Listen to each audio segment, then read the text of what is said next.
Journée internationale de la sensibilisation à l'albinisme, faite toujours à une chaque 13 juin, et l'Alban a répondu à cette norme en différé le 24 juin 2023 en présence des invités et parents. Participer au traitement de certains cancers, mais aussi nous avons fait de la prévention par l'utilisation des crèmes solaires et puis nous avons aussi eu l'occasion de voir quelles sont les avancées au niveau du ministère des Affaires sociales. Nous avons été reçus par le ministre de la Santé qui a porté une oreille favorable à nos désiderata. L'année a été pleine de rebondissements. Nous avons bon espoir puisque les autorités nous écoutent, ils se protègent du soleil. C'est une espérance de vie qui est pareille que le reste de la population. Mais ceux qui n'ont pas su depuis petit qu'il fallait se protéger du soleil, autour de 20-30 ans vont faire le cancer.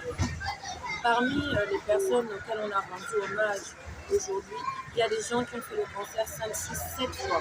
Je pense que 8 fois c'est le record. Il y en a qui sont morts tôt parce que le cancer les a emportés. Il y a d'autres qui sont partis dans la soixantaine mais qui ont vécu une vie compliquée parce qu'il fallait tout le temps se soigner, se re-soigner, et retomber malade. Et c'est ça qu'on veut rappeler. Que le soleil tue les personnes atteintes d'albinisme.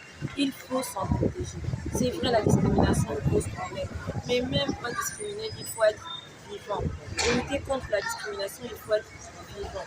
Et pour pouvoir vivre une vie correcte, lorsqu'on est atteint d'albinisme, il faut se protéger du soleil pour se protéger du cancer de la peau, qui tue beaucoup d'entre nous, qui font que beaucoup d'entre nous sont malades. Nous avons besoin de l'aide. Nous avons besoin de l'aide de notre pays, nous avons besoin de l'aide de l'État. Et nous savons que si nous savons demander, nous serons écoutés. Après le sentiment du docteur Nchamungwa Stéphanie, présidente de l'association, Stéphane Luvégué, ambassadeur des albinos et une parente, n'ont pas hésité de donner leur avis face à l'albinisme. Après avoir traité le problème de la peau, du cancer de la peau, quand on est bien portant, on a besoin d'être intégré dans la société, dans le milieu du travail, dans le milieu professionnel. C'est notre objectif de cette année. Et le travail commençant par l'école, effectivement, il faut d'abord bien faire ses études avant d'avoir un bon boulot. Donc, on va s'attaquer au ministère de l'Éducation nationale. On travaille déjà ensemble. Cette année, on va vraiment mettre l'accent sur le fait de sensibiliser le corps enseignant. Quand un enseignant a dans sa classe un élève albinos, il faut qu'il sache qu'il a un handicapé visuel. On ne peut pas voir au tableau de façon correcte, de façon précise. Donc il y a des mécanismes à mettre en place, non pas pour le favoriser, mais pour l'aider à bien continuer ses études. C'est notre objectif annuel. Et puis, dans le cadre professionnel, on a écouté la vision de ces c'est pareil, c'est que les entreprises sachent qu'un albinos qui est qualifié, qui a fait l'école correctement, peut très bien être utile pour l'entreprise, pour la société. J'ai élevé 4 enfants albinos et c'est pour ça que je me suis intéressé à l'albinisme. Quand je me suis intéressé à l'albinisme, c'était parce que je voyais que le problème des albinos, c'était l'intégration sociale. Et je trouvais inadmissible que, la normalité, qu'est-ce que c'est être normal, qu'est-ce que c'est la normalité, et par rapport à qui, c'était juste la question à laquelle je voulais répondre à ce moment-là. Et je me suis rendu compte que l'albinisme était en tout cas très sérieux.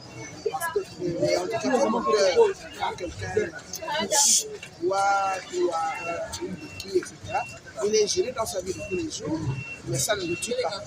Alors que l'albinisme, si on ne fait pas attention, on en meurt. Et quand je me suis rendu compte que c'était difficile de voir un albinos sans un qui a fait 40 ans, c'est là que je me suis rendu compte de l'aspect du problème. Et j'ai commencé à fréquenter les albinos à l'international. Et je me suis rendu compte que ça aide. Les albinos de 15 ans avaient déjà le cancer, alors que nous, c'était 50 ans. Nous notons que cette journée est une occasion de sensibiliser le grand public sur les réalités des personnes atteintes de l'albinisme. Un hommage a été rendu aux membres d'Alba disparus. Pour la tombée du rideau, Citibank a fait un don de lot de produits de protection solaire.